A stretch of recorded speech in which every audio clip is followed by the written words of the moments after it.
Attending. This is our Marketing Rule of Thirds webinar with me. If anyone doesn't know me, my name is Michie. I'm the owner of the Marketing Optimist, and Ioana Jago, who is the owner of IVENTUM.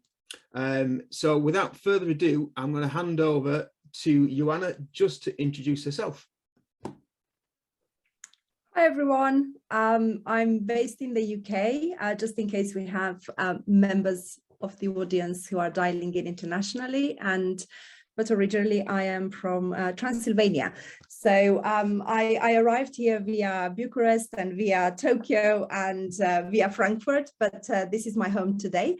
And the purpose of the session and the purpose of me teaming up with Richard today was really to share some of our learnings and some of our approaches that have proven to work in our entrepreneurial journey. I started building up my business a year ago in earnest. And I know Richard has been doing this for a little bit longer, probably 6 years. Yeah. I think what we all have in common is the fact that when we started, we were unknown quantities and we had perhaps one follower, and that one follower was us following the business and believing in the business. So today is all about being really, really candid and sharing with you some of the outlook, some of the building blocks we've put in place for our personal brands and for our growth stories. And also share some practical tips and take some questions that you might have. So we'll definitely I'll be aiming to talk for no longer than 10 minutes.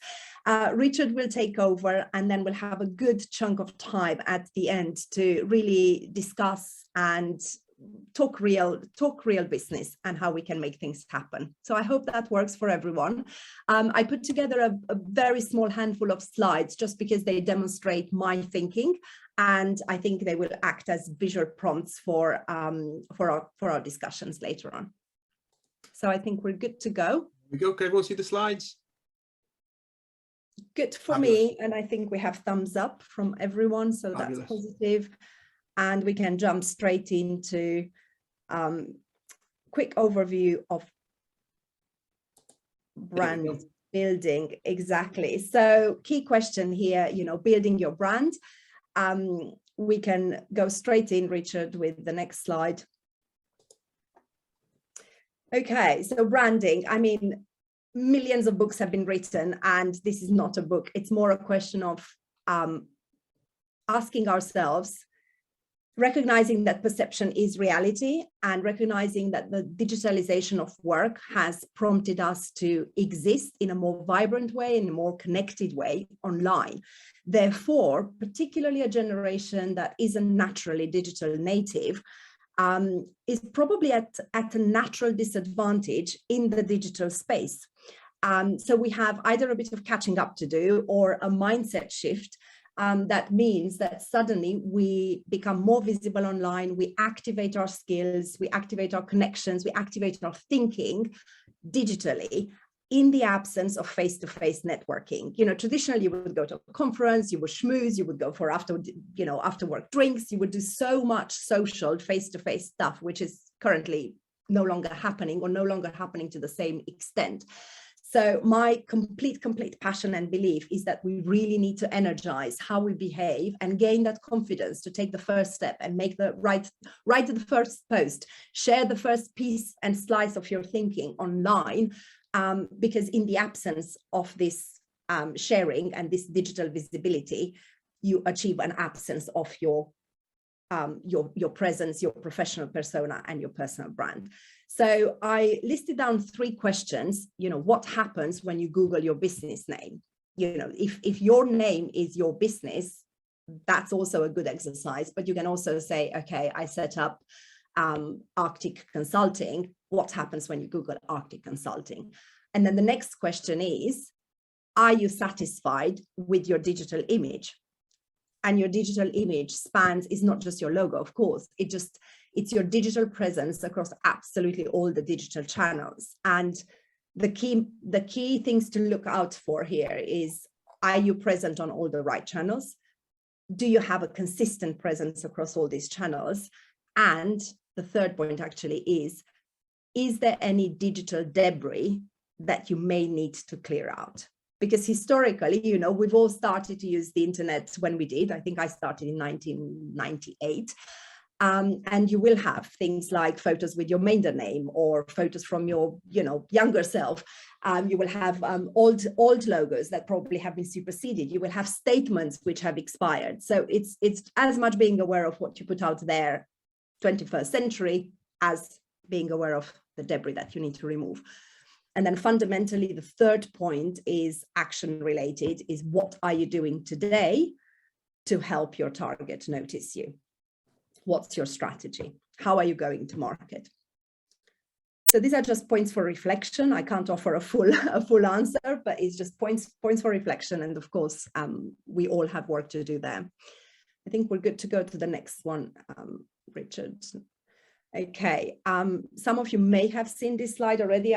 It's very much it's integral to really my thinking and my approach. I want to say for the rest of my life, really, which is a bold thing to say. It's the mindset and the outlook. The mindset, I've seen way too much, way too much hesitation around me. So I will always approach things with an expert mindset, and I will always favor action. This doesn't mean that I jump at action without giving due thought, but after 20 years as a professional, and I can see we have quite a mature, you know, audience here today, I would challenge everyone to say, if you've been doing something, you've been reasonably successful in your profession for 20 years, why is it that you still hesitate to put your thinking out there? Why is it that you have that self-doubt that holds you back? Because this is one of the biggest things I keep hearing from everyone. Is my voice right? Does my voice and my thinking carry any weight? And I would say, drop that imposter syndrome and just adopt the expert mindset. You're not expert at everything, but what you are very good at, believe in yourself and start to communicate with that mindset. And the second point is the global outlook. You might be based, I'm personally at the moment based in Warwickshire. You know, I've been based in amazing cities, but right now I'm in Warwickshire in a very happy place and completely unknown, you know, overgrown by or overrun by sheep rather than by humans where I am in Shipston. But my outlook is global. When I communicate to a global audience. I want to connect and relate to people all over the world, because the barriers, the moment you are digitally, are 100% no longer there. So just be mindful of that. You might be thinking that actually I just want to do business with people I've met in over the years from the UK. But the reality is, if you put yourself out there, you might be surprised by the fantastic opportunities. Initially, perhaps in the English-speaking markets, which is completely fine, but later on, you might see that there's traction even in non-native English-speaking markets around the world. Next slide, please, Richard.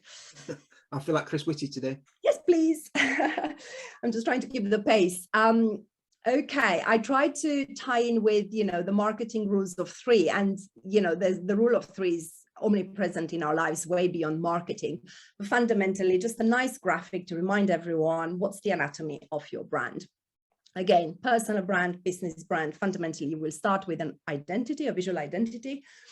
And that you will decline over a number of different channels and tools. So you will have your, you know, your logo and your tagline and your website if you wish to have one, digital brochure if that's of importance to you, you know, the LinkedIn company page, your tone of voice, font, etc., etc., etc. This is your visual identity, and you're the custodian of that visual identity.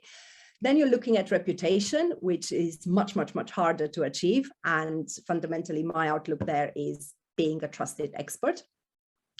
That builds your reputation and visibility. You want to be on the radar for your buyers in your target. We can go to the next slide, which talks about the three building blocks of your brand. I keep things very simple because I feel this is impactful and I can work with clarity. I start always with brand hygiene, and a lot of the things I mentioned already cover brand hygiene. You know, just doing an audit of your digital image, removing the debris, making sure you have crystal clear clarity of what your brand stands for, and it's consistently deployed across all channels, and impact, of course. Then you're moving on to the next building block, which is the credibility. It involves thought leadership, it involves communicating with an authentic voice, and it involves developing and earning a reputation for excellence. And fundamentally, the third block, which is growth, businesses, I want to make here a quick introduction to sustainability. Sustainability is a big concept and it can be off-putting, but fundamentally the number one principle of sustainability is economic sustainability. In other words, you need to be able, in order to exist as a business, you need to be able to generate sufficient revenue to stand on your feet. And that is the fundamental number one United Nations sustainability development goal, economic sustainability. Then comes social sustainability, and thirdly comes environmental sustainability. So key point there, you are not a business unless you're actually profitable, growing, earning money. Then you can be good with your supply chain. Then you can be great with mitigating your impact on the environment. So coming back to growth, this is a direct consequence of building block 1, brand hygiene, and building block 2, thought leadership and earning credibility really, really well. Growth comes organically, naturally, seamlessly, if you do the first 2 things really, really well, really consistently over a period of time. And we're good to jump to the next one, please. Okay, your brand roadmap. I mean, there's 6 blocks here, but I split them in 3+3. You're looking at everything starts with your personal story. And I think I spent about 10 years of my career feeling like I don't have a personal story, or my personal story is very wonky. And now I've actually got to a stage where I really, really, really embrace the very weird and squiggly and wonderful place journey that I've been on up to this point. It's literally, I started my career as a tour guide in Transylvania, hosting Japanese tourists and English and French and Israeli tourists all across Romania. And then I moved to Tokyo, and then I moved and I did global marketing comms. And then I moved to London and I did sales and marketing. And after working for myself for a few years, I ended up in Frankfurt. After the experience in Frankfurt, I came back, set up my own business. This is my story, and I've really, really embraced it, warts and all, and I really, really am proud of it. And I feel like that is the starting point for my brand. I've embraced my personal story with ups and downs, and there have been tons of downs, trust me. Okay, so start with your personal story, write it down. What is it where have you been? What makes you?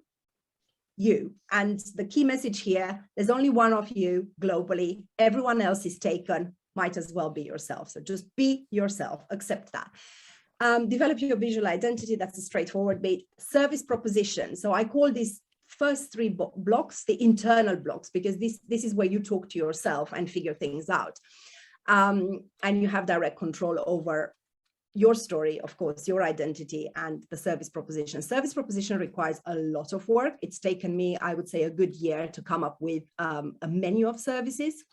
And I'll talk about this more in a minute, but I really, really, really think it's so important to have off-the-shelf, clear-cut menu, similar to the one you would get if you go to a barber or to a hairdresser. It's very straightforward. A, B, C, D, E. These are the off-the-shelf, clear-cut services. It takes a hell of a lot of thought and effort and reiteration to get to that stage. Okay, and the next building blocks for your brand roadmap would be defining your ideal client. You absolutely can't be in the market for everyone. You can't be problem solving for absolutely everyone. So fundamentally ask yourself, particularly if you're a smaller business and maybe sometimes even a solopreneur, who would you ideally like to work with? That's such an important question, because it just means that A, you're focused, and B, you will say elegantly no to opportunities that don't fit you. To give you an example, just the other day, I've been approached to work on a project which involved live event delivery. And it involved working with a tobacco company. And I had to, if you know what's your ideal client persona, it's very easy to make the right decision. Next one, key channels.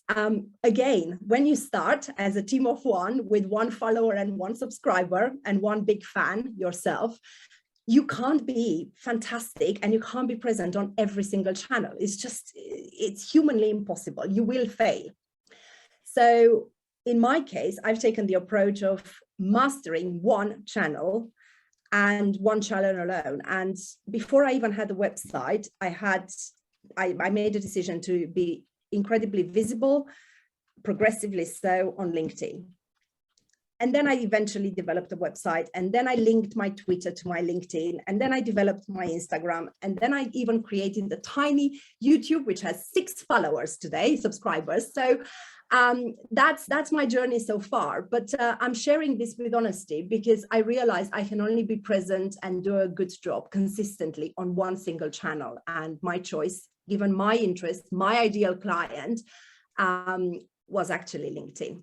It might not be the right channel for you, but I mention it. The key outtake is choose your channels wisely. And then finally, it's about, your story, your messaging, your content. And that's a whole new topic. Okay, we're coming to the end of me talking. I just wanted to share with you one example of a service proposition. So I decided that I was going to be in the market for service professionals, entrepreneurs, and world-class thinkers. These were going to be my clients. Within that, I was going to offer personal branding under the umbrella of Project You. I was going to work on the digital transformation of your personal brand. I was going to look at purpose and sustainability for your personal brand, productivity, which is a huge passion point of mine, and the introduction of a Japanese concept, which is called the Jiko PR, and that is the PR of self. I've experienced this concept when I was studying in Hirosaki, northern Japan, and it stayed with me, and I think it's a very clever concept. It's self-promotion, but through the means of PR. And fundamentally, I was going to lead the way with vision and strategy for my clients, but also I would be supporting them with practical solution delivery, effectively making things happen. So that's how I've organized myself, my thinking, and my service proposition. And of course, I do have the hairdresser/barber shopping list or menu as well. And if we can jump to the next slide, Richard, I think, just key learnings.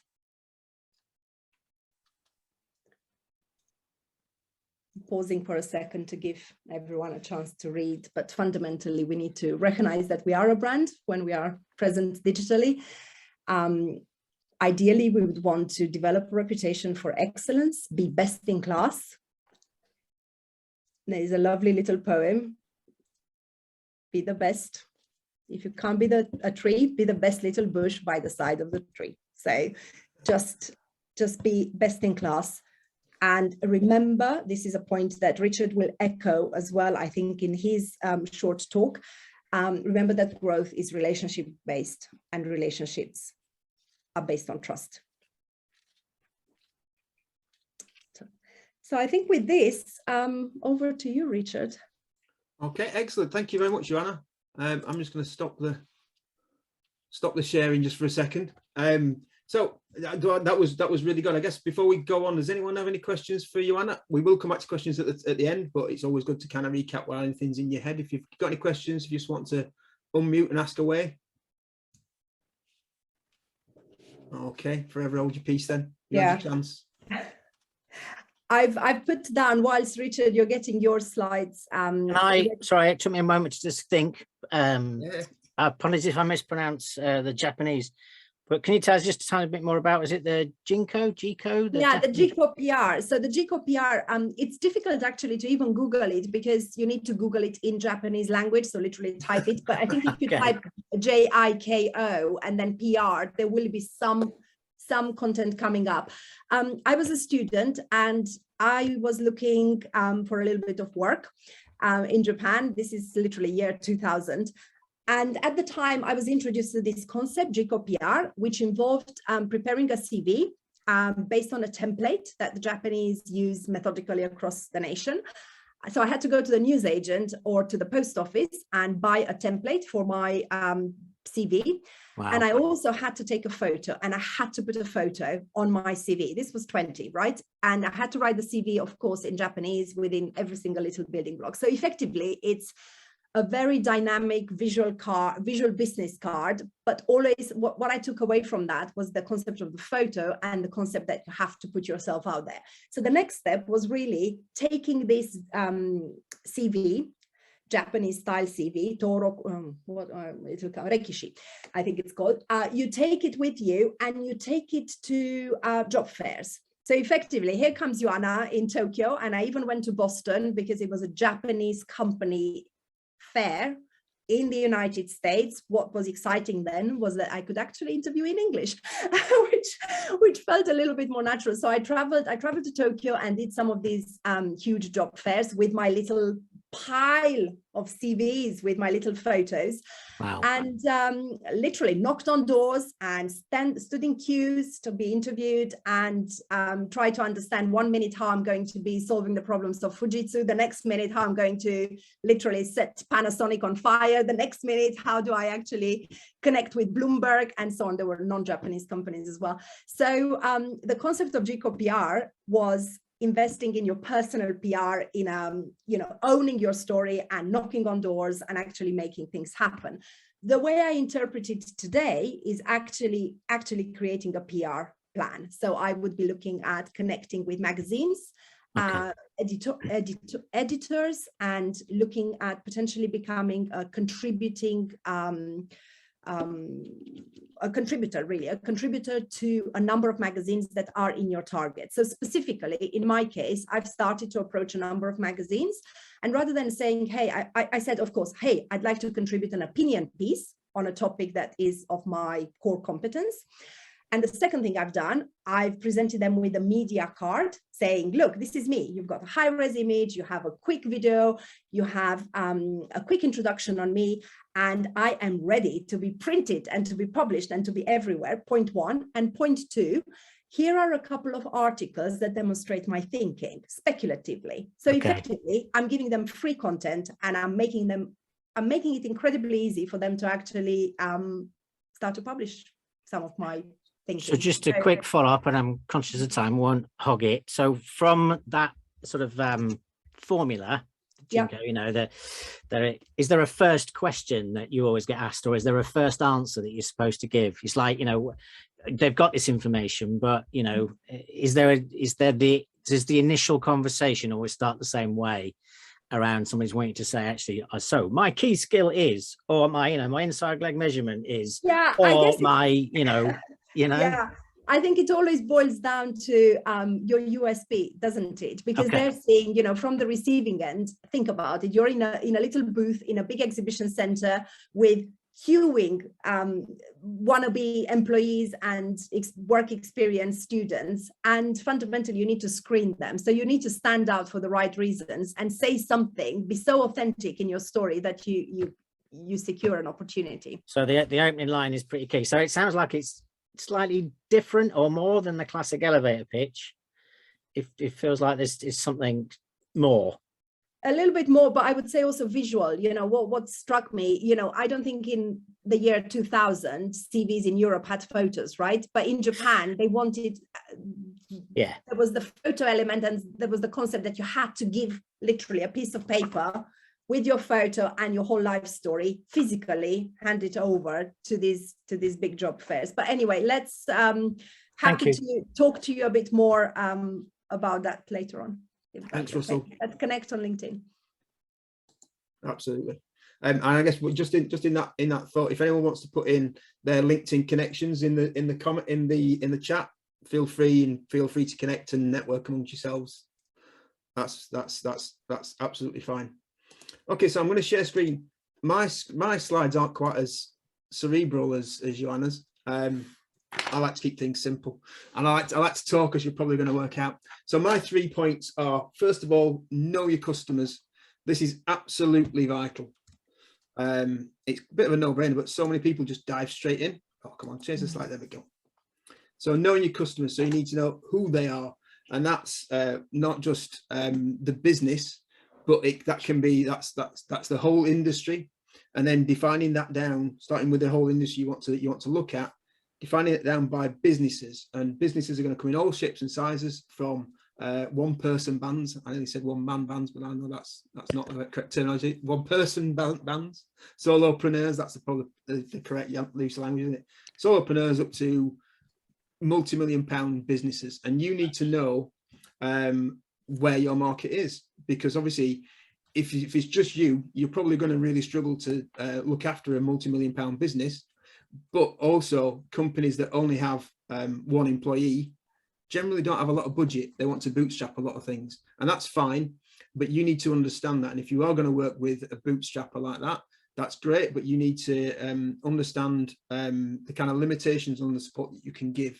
It's almost like a bit of a coaching job, probably, in terms of encouraging and helping them develop themselves, rather than going, here's a full-blown proposal that's going to cost you £20,000-30,000. They're clearly not going to have that. So knowing your customers is about working out where's your sweet spot, where you're going to work best. And that's not necessarily something you're going to have from day one. Once you do have the industry and the businesses, it's then about getting to know the actual people. So it's about getting to know what they do, what makes them tick, what they want to achieve. Because every business has a pain point, and your solution is to fix that pain point. Everyone starts with a problem. This is a great example of use on Google, for example.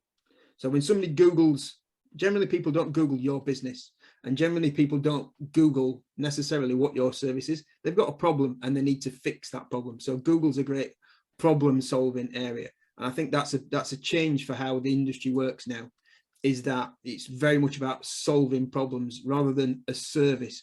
People don't get up in the morning and go, I need a marketing service. They get up in the morning and go, I need more customers. They go, I need to make more, I don't know, I need to get into new markets, etc. They don't necessarily wake up and go, I know I need a social media campaign, or I know I need SEO. That's my job. Is when they come to me with an issue, my job is then to kind of diagnose the issue and suggest what the correct routes are based on that. It's really important, once you do know the business that you're targeting, it's who's their competition, what's the ecosystem that they work in. No company works in a bubble. They all have competitors, they all have new products, they all have new threats, they all have this massive ecosystem. And the better you can understand that ecosystem, the more chance you have of understanding them and winning their confidence, being able to do a better job once you have won them as a client. As marketers, that's a huge part of our job. I've been speaking to those people recently, and understanding a business as a marketer is really, really key. We are a service industry, so we can come and we can work on. Our clients include telecoms clients. We've got a carpet cleaner. We've got a company that sells really expensive trainers, etc. So we just from those three, we can't possibly know every single part of their business inside and out. But our job is to get to the point where we understand it clearly enough so that we can do the marketing function of that. And I think that's really key for any kind of business. You have to understand what effect your service can have on their business and how it can help. And that comes down to their pain points. So their pain points that they're not productive enough, that they're not making enough profit, that they are losing market share, that they're a new business and they need to find brand new customers. You need to work out what their pain points are and how you can sort that out. Another key element is working out what are the upcoming opportunities for them, things that they might not have thought about, but that you can add value to, because apart from anything else, you're looking at the broader ecosystem from a marketing point of view. This is how this works. You're looking at a broader ecosystem. So, for example, the rise of NFTs, and I'm not going to for a second try to explain what NFTs are on this call, because I don't think I can. But you will have come across, no doubt you will have heard the term NFT. That at the minute is a really strange bit of technology. It's very Wild West at the moment. But further down the line, NFTs and the technology that's around them at the moment will no doubt mature and develop and become something that affects everybody. I don't know when that'll be. It could be 10 years, it could be 15 years, it could be 20 years down the line until it's mainstream. But if it's getting so much traction at the moment, it will only continue to get traction, and it will get easier. It will be more regulated. It will touch more elements of all businesses. So being aware of opportunities like that is really key, because then you can bring in your expertise to bear on things that are happening in and around the world that aren't even necessarily have a bearing on their business today, but that will in the future, or that could in the future. This is kind of the key point of all marketing, is understanding how to solve their problems. As I said, you need to understand their industry. You need to know how to solve a client's problems, whether it is a problem that they've got to build a high-rise building, or they've got to I don't know, get internet into strange places like Ukraine. So for example, this is an example that happened last week. So in the issues in Ukraine at the moment, one of the government heads tweeted Elon Musk and said, "Hey, all our internet's gone. What can you do?" Elon Musk replied, the Tesla, I don't know if I'm getting this, Skylink, that's it, the name Skylink. The Skylink satellites are now over Ukraine. So the fact that all the internet had gone down in Ukraine was then resolved by the fact that Elon Musk had solved their problem. I mean, Elon Musk is not getting much out of that, apart from he's getting the publicity, the fact that he did that and he's helping on a humanitarian cause. But he fixed their problem, and that's on a grand scale, I know. But if you can do that, customers love you being able to help with their problem. Another key element for us is we try our best to really, really understand the business. So yeah, we're marketers, but we try our best to understand how is the marketing that we do going to affect their sales team? How is it going to affect their recruitment? How is it going to affect their financials? That again is really key, because you can just throw things out. Marketing is great for firing content out, but if it doesn't fix those key business aims, it's not really going to work. So yeah, the final point on that is really, how can you solve their problems? If you can't solve a problem, regardless of what your business is, they just move on. If you're just going to be a cost and it's not fixing a problem, they just move on to the next issue. And my third point is be human.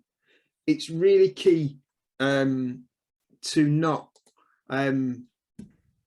put your customers into too much of an automated process. There's a big push out there for everyone to have automation or all sorts of things. And automation is great where it's useful. So automated invoicing that just kind of goes out without you having to raise an invoice every day is great. That stuff works. But spend the time with your customers, get to know them as people, get to know what they like, what makes them tick, not just as a business person, because that's one part. But if you don't know who they are and how they tick, you really need to build a relationship. For long-term business, you really need to get to know people, and things like using social media are really good for that. They're really good for making that first introduction. People put so much on social media that it's really good. You can find out whether people like golf or cricket or knitting or whatever else they like. But that's about. But then you build that into conversations. So again, I'm a big believer in, when we start a meeting, not just diving in and going, bullet point one is this, that, and the other. You spend time getting to know somebody. And I'm not saying you have to have a long chatty conversation, but be warm, be a person. As it says in that bullet point, treat customers like a human, not an invoice. It's really key as well to remember that not all customers are the same. Some customers, you may get on a call and you may leave that call or get the impression that they're really grumpy that day, or that they're really sharp, or they're off. Remember that they've got lives outside of what you're discussing with them. So they may have an issue at home. They may not be feeling very well. They may just have had an email just before you came on the call with them that they've just lost a large customer, or that anything else could have happened. So be wary of that, and make sure that you're treating them in the way that they need to be, and that you don't. It's not just a one size fits all operation. That's really, really key. And I guess the final point on that is, regardless of the size of your business, remember that people buy from people.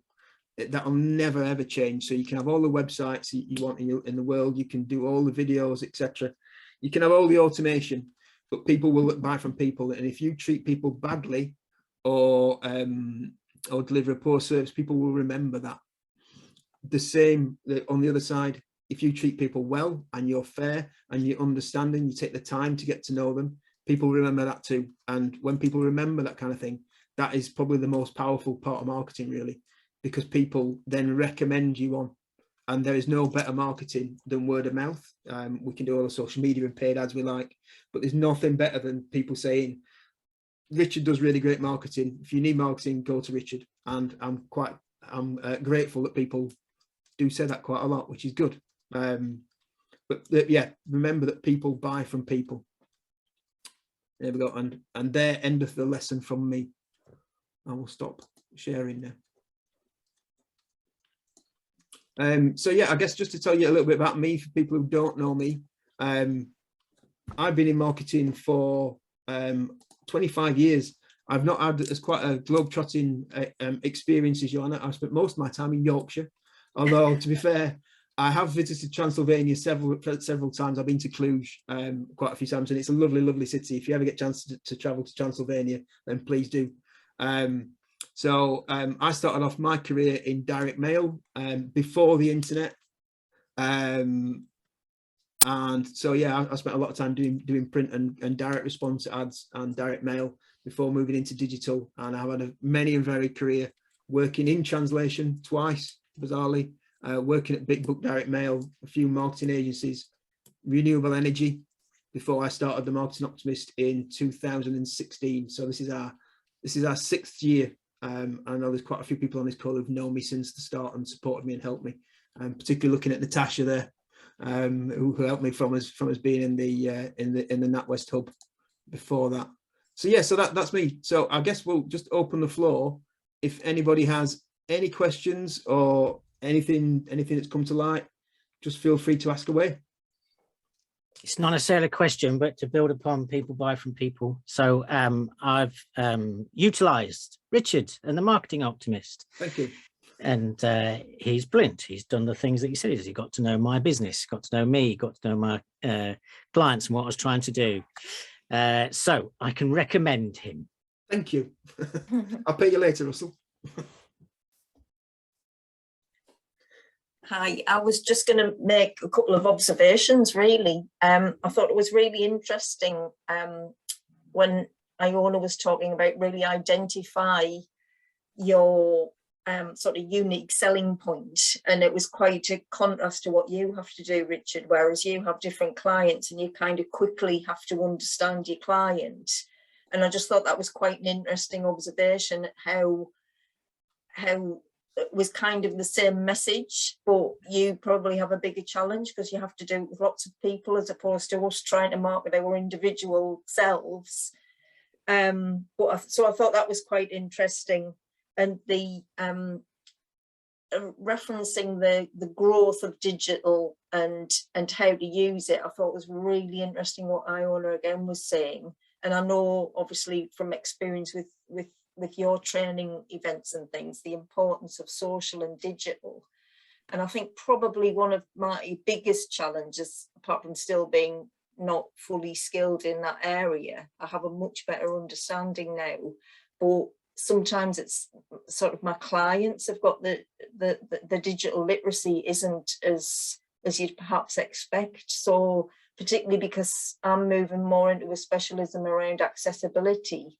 And I just find it really interesting. I've been working, and I find it fascinating. I'll not go into too much detail, but I've been working with a group of people who do Easy Read. And we've got workshops put together with clients who, who would use Easy Read themselves. And it's quite interesting how we've done that adaptation from face-to-face workshops to having to do them virtually.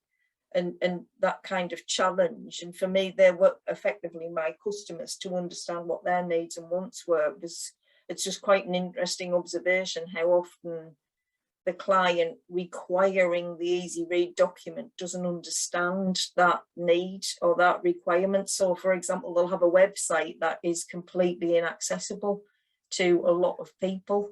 And we do find that when we produce something in plain English or easy read online digitally, that they're really well accepted and used by people who don't necessarily need them. Yeah. It's just as I said, just observation. But I think that's about that balance. your client understanding their client's needs, and if their needs are easy read, then they need to adapt that and make a feature of that as well, because that'll attract more clients to them because they've got the accessible materials that are required. Exactly. Yeah. Okay. We have another Ioana. Am I saying your name correctly, or is it pronounced differently? No, it's the same. Thank you both. Very, very valuable workshop. It's been really, really amazing, and I've made a ton of notes as well. I think it's great, and I think everyone is very conscious that if you don't have an online presence, you don't exist in this day and age.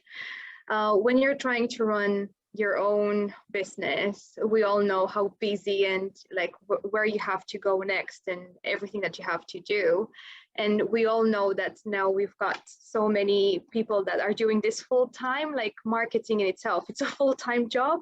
Yeah, I don't think it's another thing that, you know, you can take. So I think it's just that question of like, obviously, to put yourself out there, to create a brand, to create trust, you have to be consistent. You can't just, sorry, yes. No, carry on. Yeah, so my question is like, how, like, what would be your feedback, recommendation of, yeah, okay, Ioana. I anticipated this question because I had to devise almost a formula for myself, recognizing that I was a team of one at the start. So the short answer is business development. I've spent almost 6 years in London doing global business development. So business development is a necessity all the time. You don't go in business development mode when your pipeline is drying up, and you don't go in business development mode when you're very busy. You know, someone told me the other day, you know, there's no better time to business develop than when you're actually busy. I take a view that business development should occupy 20% of your time every single week. And I don't say every single day, but I would say it's fundamentally, my schedule consists of 50% operational work, literally paid client work that keeps me going. 20% is business development. 20% is product development. How will I be fantastic, and how will I solve the problems of tomorrow if I don't spend 20% of time innovating, refining, optimizing, and literally those tiny tweaks that improve the positioning of my products against everything else that is in the marketplace. So 50%, don't be greedy. 50% pays the bills. If you're really good at it and you've narrowed down your service proposition, 50% is more than plenty to pay the bills and help you grow and keep you motivated financially. So that's the economic sustainability taken care of. 20% product development, 20% must always business development, 10% is admin or yoga or taking time off. I was going to say, what's the 10%? So 10%, it's not there to be encroached by everything else. 10% is the buffer you need to just be alive, really. It's the cartilage around your joints, yeah. I think, Ioana, a really good point from that as well is in terms of getting your content out, whatever it is, whether you're blogging, whether you're videoing, whether you're doing social media, whatever it is, make a plan. Yeah. So many people come to their screens in the morning and go, oh, what am I going to write? And so they struggle. So make a plan, and have it scheduled. And a really neat little thing is to either, I mean, I do everything digitally, but if the basic way is to have a little notebook, and whenever you think of anything, whether something pops up, make a note of it. Keep a record of it. Absolutely. I use notes and voice memos. So I do power walks, and whatever idea hits me or I see a blog, I screen grab it. And then I circle the actual catchphrase or whatever little clever word sits with me, like deep work concept, for instance, lately. So I screen grab it, voice memo on the go, which you can do all the time, notes on your phone that integrates with everything, and tagging and so on has been introduced as well. 100%. Yeah. So other Ioana, make a plan, because otherwise you just be like, I don't know what I'm doing. So if you've got a plan, you can go, all right, I'm doing that post on Tuesday because I spent my 20% time doing the planning, and that post is going out on a Tuesday, and away it goes. And Richard, on that point, evergreen versus topical. Yeah. Quick shelf life idea. So sometimes you're reacting, literally tennis ball, you're reacting to something that's really, really hot topical, and that's not going to be an evergreen idea. It's just something that is a hot potato today or this week. That's fine. That's usually not planned, because it just happens and you have a point of view and you reply to that. Kaboom, smash, perfect. But the exciting thing is having your pipeline of evergreen ideas, something that doesn't expire, productivity tips, time management, just generic marketing ideas, or whatever field you're in, that are evergreen. And the moment you have 20 of those in the pipeline, you will never be short of things to say on your social feeds. Excellent. So we have another question from Sharon. Yeah, hi, just making sure I'm off mute. I like all your points. I think it's a very stimulating conversation. Ioana, when you were talking about product development, I think this is excellent, because it's about kind of keeping on top of, homing in on exactly what is your menu of offers, because obviously when you're like us and you have decades of experience, it's trying to home in on the things that you want to do, but also will be of value to your audiences and your customers, and how you can make a business of it. But also I like the idea of dedicating 20% of your time to this. But do you see insights being built into that 20%? Because for me, there's a lot of reading out there. There's a lot of understanding how things are shifting with time, because markets change, consumers change, the world changes, and building and adapting your offer, we have to run at speed as well, don't we? So what's your thoughts on that? There's always a huge investment in absorbing ideas, and I have huge numbers of books and podcasts and everything else that I'm absorbing ideas, particularly when you're a solopreneur, has to be a way of life, and that's part of product development. But then if you read the whole book, fundamentally, a book distills usually to 1 or 2 or 3 core ideas. And the TED Talk also distills to usually the title of the TED Talk. That is the talk. And then you can spend 15 or 20 minutes listening to that.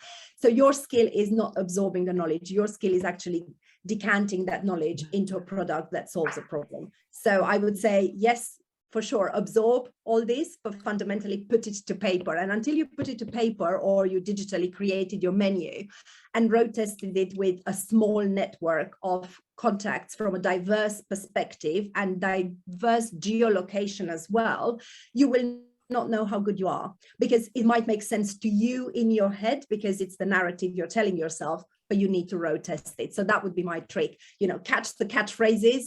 Don't worry, look at the headline, do a bit of digging if you want, or if your time allows, but put it to paper and road test it globally with an inner circle of diverse professionals. Excellent. And be prepared for harsh feedback. I've been there, and it's brutal, because they're people you respect, and they come back and they're like, it makes no sense. I need this to be like this. And it takes a lot of malleable thinking to actually say, okay, deep breath, cool. And I'm actually, I'm doing that myself at the moment, and with my services, and it's an invaluable exercise. I sleep easier every night because I'm closer to being excellent. No, that's good. And just to build on that, I think because if you're clear on what your service offering is, you distill that down to what that is. Then, of course, when you're doing all your search, you can distill all of that as well. You can collate and go, that relates to these 3 things that I do, or that one. That's thing right. Like that. So, because there's so much content to get through, how do you focus your energies and thinking to make it something that you can work with and adapt with? But yeah, thank you. That's great. I'd also say listen to how people perceive you, because in your mind you could be a strategist. Well, how many people are in the market for strategy? Very few. And how long does it take how long is a decision to commit to strategy buying? Huge, right? Because it's a huge investment of time. So if you just listen to how people are actually sharing, I always thought of you as a person who's excellent at ... and those ...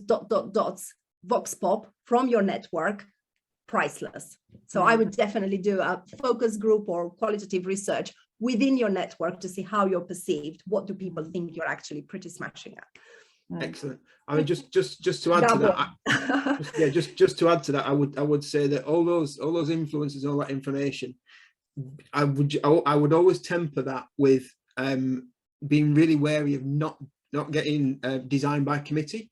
So or once you've gotten in back all this information and feedback, make your own mind up.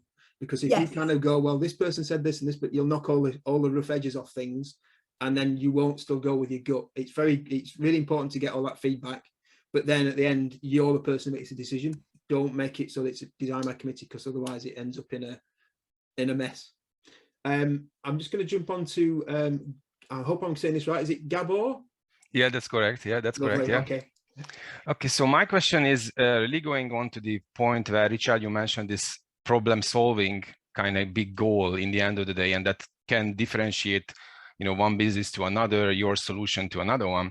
But technically, I think the challenge is that, you know, how much you wanted to go into perfection with the solution, and at the same time you do everything else. Because like also how Ioana has also mentioned about the speed, about your distribution of, you know, the clients, how much time you spend on you know, business and product and all that, so on. And technically, I think, you know, for me particularly, the biggest problem is that how I can, you know, maintain that balance. Because in one hand, I mean, I wanted to, you know, really spend a reasonable amount on the product, but at the same time, you know, doing, for example, all the marketing and all that, so on, it's just super time consuming. And then you know, you keep trying to keep yourself motivated, is sometimes, you know, it's very difficult. But wherever you know, you go, you keep hearing that, you know, do not worry about it, just get it started, you keep going, you keep doing it. Yeah, you can keep doing it, but at the same time, it's just maybe you know, sometimes it's just a little bit going beyond you. That's how I felt, that it would be very much easier if I would, let's say another, you know, 2-3 people helping me, you know, just specifically on the product. So technically you outsource this work, because you cannot equally spend enough time on everything at the same time. I think a key takeaway from this sometimes can be, as you start off your question saying, how about getting things right? Sometimes it's things are better shipped and done than being perfect. So don't focus on trying to get something perfect. Get something to really, really good, and then get it out there. And once it's out there, you'll then get feedback. And feedback is really, really key. So doing lots of things is important, and keeping doing them. But what is more important than actually doing them is measuring and seeing what the effect was. Because you can keep doing things. Oh, I just keep doing this thing. And whatever it is, if whatever you're doing is getting you the result that you require, brilliant, accelerate it, make it bigger, refine it, make it as best as you can. But if the feedback you're getting is, so let's say, I don't know, let's say that you're always posting on Facebook, just as an example, right. You're always posting on Facebook, and you've determined to do it regularly, you're posting regularly, you think you're about with content, but you're getting absolutely nowhere with it. That's the point that people get stuck on. They go, well, we always post on Facebook, and they go, yeah, but it's not working. So stop and reevaluate, and maybe try something else, or work out why it's not working. That feedback loop is what's really, really key. But I would say, rather than making something perfect, which is in a lot of people's minds, make it perfect. Done is far better than perfect and not done. Okay. That would be my feedback. Ioana, did you have something to say? One word, and the word is no. Literally. You have to rationalize what you're doing, simplify the service proposition, simplify the channels, and literally just something. Maybe the tree has grown too big and you literally need to trim it. That's another exercise where you take a day. You take a day and you're like, right, let's look at everything, the ecosystem that I've built. What are the branches that are no longer vibrant? Cut. And that, to go back to Richard, could be activation on Facebook. It's probably a dead branch. It's not thriving. Cut, trim. So fundamentally, just sprinkling the brand and the ecosystem you've built. and say no. I mean, fundamentally, every single time you've engaged, you create a chain reaction of commitment, time drain, energy engagement, which takes away from potentially another focus. So being pretty ruthless at saying, actually, no, I'm not going to start that conversation because it takes too long and it digresses from what I'm trying to achieve today. Okay, that makes sense. That's a good advice. Yeah, thank you for that. You're welcome. So we've got time for one more question. Minutes, yeah. No more questions. Russell's unmuted himself. Yeah, so it was like, well, it's just something to think about. So, yeah, Ioana, your sort of percentage of time you spend on things, and I know you didn't exactly mean this, but if there's only 10% of it is on yourself as a business owner, just my throw out comment to everybody is that's probably not enough, you know, as the resilience coach, more than 10%, you know. But Russell, depending on if I put it on a three-day working week or a 4-day working week, we're laughing, right? We are absolutely. So, we are laughing. So yes. it's in the context of how much work you've committed to doing. 10% is probably adequate, and if your work day is 20 hours, then I can only feel sorry because that is not sustainable. No. Yeah, it's a lifestyle conversation, and I have thoughts on that as well. You know, start to engineer your brand from the lifestyle you want to live, and the stamina and the health and the energy you obviously good. Yeah, absolutely. And Richard, a very quick one for you. Have you seen good old Netflix and Inventing Anna, the TV series? Yes, I have started to watch that. Yes. Yes, so I'm expecting to see little posts from you linked to that. You know, I'm sure there's 100,000 like little ideas that's going to pop off in the air because she appears to be marketing and branding herself. Yes. So yes, it's a very interesting, if not greatly acted, but a very interesting show. There's some really interesting points in that. Yeah, so I'm looking forward to some posts coming from you that will be linked to this slide. Oh, that's pressure now. That's pressure now. I've got to Cool, great session. Thank you both. You're welcome. Well, thank you everybody for taking the time to join us. We really appreciate it. This session has been recorded and will be uploaded to YouTube later, so you'll be able to watch it. But thank you very much. Really appreciate it. Have a good day, everybody.